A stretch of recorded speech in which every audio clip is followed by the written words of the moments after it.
Baik, selamat malam Ibu. Malam.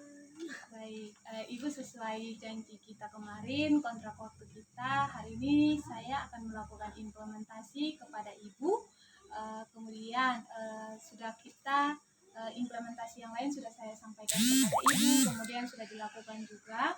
Nah, salah satu implementasi yang paling penting untuk dilakukan karena prioritas masalah kita ini adalah masalah pada anak. Nah, di sini saya akan memberikan pendidikan kesehatan kepada ibu mengenai gizi seimbang untuk anak usia balita. Kebetulan anak A berusia 22 bulan, artinya masih dalam usia balita. Jadi di sini saya akan memberikan pendidikan kesehatan tentang gizi seimbang pada anak usia balita. Nah, di sini saya punya medianya itu berupa poster. Sebelumnya saya akan menjelaskan mengenai apa itu gizi yang baik untuk anak usia balita. Nah, di sini kurang lebih saya memerlukan waktu dengan Ibu 10-15 menit ke depan untuk menyampaikan beberapa informasi atau beberapa pendidikan kesehatan mengenai gizi yang sehat sejak dini agar Ibu bisa menerapkan kepada anak.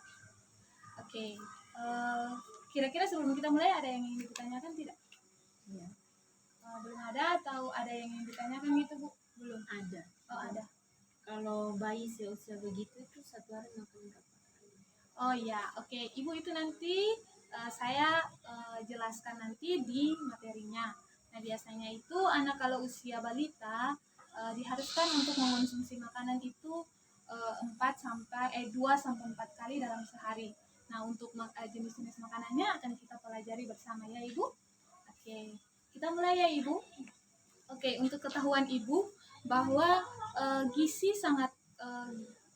itu sangat penting bagi anak usia balita. Jadi sejak masih di dalam kandungan, gizi itu perlu dilengkapi sejak dalam kandungan sehingga ketika anak lahir tumbuh kembangnya itu tidak mengalami gangguan. Nah, untuk pengertian gizi itu adalah makanan dan zat yang diperlukan oleh tubuh yang berhubungan dengan kesehatan. Nah, di dalam gizi itu diharapkan ada zat tenaga, zat pembangun, serta zat pengatur. Sehingga makanan-makanan yang kita berikan kepada anak-anak kita harus ada 3 zat ini, yaitu zat tenaga, zat pembangun, dan zat pengatur. Kemudian untuk anak usia sekarang atau kebetulan anak ibu berusia 22 bulan, makanan yang harus dikonsumsi atau yang diharuskan kepada anak usia 22 bulan itu seperti yang ada pada poster ini bahwa kita bisa memberikan bubur atau beras merah yang dimasak dengan menggunakan cairan atau kaldu daging. Misalnya buburnya itu dimasak menggunakan daging kaldu ayam atau kaldu daging sapi. Itu akan memberikan tambahan gizi yang baik untuk anak. Kemudian yang kedua, kita juga bisa memberikan buah-buahan yang dihaluskan atau juga bisa diberikan secara langsung kepada anak. Kebetulan anak sudah bisa mengkonsumsi makanan tanpa dihaluskan, berarti ibu bisa memberikan makanan seperti buah-buahan tanpa harus dihancurkan. Tapi kalau misalnya ibu mau bisa dihancurkan, misalnya untuk dibuat jus juga boleh. Kemudian yang ketiga, jangan lupa ketika memberikan makanan kepada anak-anak harus tetap memberikan sayur-sayuran. Sayur-sayuran itu merupakan salah satu pelengkap paling penting ketika memberikan makanan kepada anak agar gizi anak itu seimbang. Kemudian ibu yang berikutnya jangan lupa juga ada ikan. Ikan juga bisa kita berikan kepada anak-anak.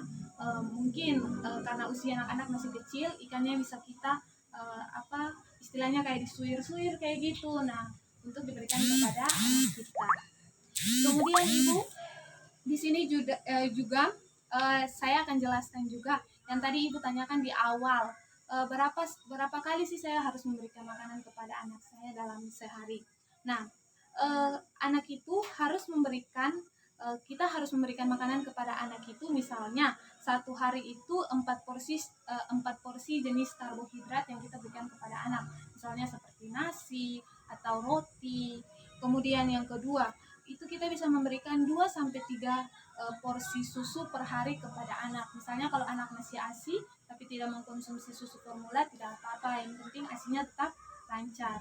Kemudian yang ketiga, 1 sampai 2 porsi jenis daging atau ikan yang bisa kita berikan kepada anak itu dalam sehari. Dan yang terakhir, kita bisa juga memberikan 5 porsi jenis buah dan sayur-sayuran kepada anak kita. Oke, Ibu. Kemudian di sini saya juga akan menjelaskan, Bu, makanan apa sih yang tidak dianjurkan untuk anak usia balita. Di sini ada makanan yang harus kita perhatikan. Yang pertama, makanan yang mengandung protein yang gluten atau protein yang tinggi. Kemudian kita juga harus menghindari pemberian gula, garam, dan bumbu masak yang berlebihan. Jadi misalnya ketika ibu memasak bubur atau sayur untuk anak, diusahakan garam dan penyedap rasanya itu ditakar dengan baik. Jadi jangan berlebihan. Kemudian yang ketiga, kita juga jangan terlalu memberikan makanan yang banyak mengandung lemak. Seperti misalnya daging yang terlalu berlemak juga tidak bagus. Kemudian yang berikutnya, kita juga tidak boleh memberikan buah-buahan yang asam, misalnya seperti jeruk yang terlalu asam. Nah, itu akan mempengaruhi gizi seimbang anak juga. Kemudian yang kelima, kita juga jangan memberikan bumbu-bumbu atau makanan-makanan yang mengandung bumbu yang tajam, misalnya seperti ada jintan, ketumbar. Jangan kita berikan kepada anak usia balita, karena dalam sistem organnya itu belum bisa mengkonsumsi makanan yang terlalu berlebihan. Kemudian yang keenam, jangan kita memberikan buah-buahan yang mengandung gas seperti contoh durian, atau kita juga jangan memberikan buah seperti cempedak. Nah, itu adalah beberapa makanan atau makanan yang harus kita hindari dari anak. Nah, Ibu sampai di sini apakah ada yang ingin Ibu tanyakan? Saya ingin bertanya yang itu makanan yang tidak mengandung protein gluten itu Ya, jenis Oke, makanan yang tidak mengandung protein gluten itu adalah makanan yang seperti misalnya telur yang terlalu biasanya kan anak alergi terhadap telur. Nah, itu boleh kita memberikan telur tapi jangan terlalu berlebihan kepada anak. Itu seperti begitu, Bu. Ada lagi, Bu, yang ingin ditanyakan? Oke, baik, Ibu. Di sini ada beberapa jenis-jenis makanan yang saya tunjukkan kepada Ibu, yaitu untuk melengkapi gizi seimbang anak. Yang pertama, di sini ada sayur-sayuran. Kemudian di sini ada makanan pokok seperti nasi, bubur, roti. Kemudian ada protein nabati seperti kacang-kacangan. Kemudian ada kentang, ada keju. Kemudian buah-buahan yang bisa kita berikan kepada anak juga seperti seperti anggur, kemudian ada apel, ada alpukat, nanas. Dan di sini ada protein hewani seperti daging, ayam, telur, kemudian ikan, ada udang juga. Dan yang paling penting sekali untuk Ibu ketahui bahwa kita harus rajin memberikan air putih kepada anak minimal 8 gelas dalam sehari. Oke, Ibu, di sini saya sudah selesai memberikan pendidikan kesehatan kepada Ibu mengenai gizi seimbang pada anak usia balita. Nah, apakah sebelum saya mengakhiri ini, apakah ada yang ingin Ibu tanyakan begitu, Bu? Tidak ada. Oke, baik, Ibu. Kalau saya evaluasi sedikit dengan Ibu boleh? Boleh, oke. Tadi saya sudah menjelaskan beberapa jenis makanan yang harus kita berikan kepada anak. Nah, kira-kira yang tadi saya jelaskan ada yang ingin Ibu ingat tentang makanan apa saja yang harus kita berikan kepada anak kita di masa usia balita ini?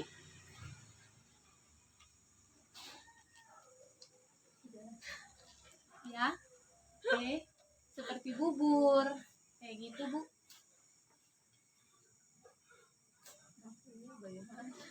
Ya, maksudnya gini, Bu. Maksudnya kan tadi saya menjelaskan ada jenis-jenis makanan yang kita harus berikan kepada anak kita di masa usia balita ini. Nah, salah satunya itu ada jenis makanan bubur yang harus kita masak menggunakan kaldu. Nah, selain itu apakah ada yang ingin Ibu ingat? Apakah ada yang Ibu ingat juga tentang jenis makanan apa yang harus kita berikan kepada anak kita? Bubur kacang hijau. Iya, terus ada lagi Bu? Oke, kalau begitu saya jelaskan kembali lagi ya Bu, biar bisa Ibu ingat kembali. Jadi makanan yang harus kita berikan kepada anak kita di masa usia balita ini adalah bubur yang kita masak menggunakan kaldu. Kalaupun tidak ada kaldu tidak apa-apa, yang penting makanannya itu kita sesuaikan dengan usia anak. Kemudian yang kedua, kita juga harus memberikan sayur-sayuran kepada anak kita. Yang ketiga, buah-buahan juga harus kita berikan. Kemudian ada daging-daging seperti daging sapi, kemudian ada daging ayam, daging ikan, itu boleh juga kita berikan kepada anak kita, asal kita atur sesuai porsi kita, seperti begitu Bu. Oke, sebelum itu ada yang ingin ditanyakan lagi? Tidak ada. Oke, baik Ibu. Di sini saya sudah selesai melakukan pendidikan kesehatan tentang gizi yang sehat untuk anak sejak usia balita. Terima kasih Ibu untuk waktu dan kesempatannya. Semoga apa yang saya sampaikan ini bisa menjadi manfaat bagi Ibu, kemudian bisa diterapkan juga kepada anak. Nah, oke, untuk posternya ini nanti akan saya izin untuk tempel di rumah Ibu, mungkin sebagai pedoman setiap hari ketika ingin beraktivitas atau ingin melakukan aktivitas di dapur, masak buat anak, Ibu bisa memperhatikannya. Oke, baik, terima kasih Ibu atas waktunya. Saya mohon maaf kalau selama dari awal pengkajian sampai implementasi ini ada salah kata, saya minta maaf. Terima kasih Ibu. Iya.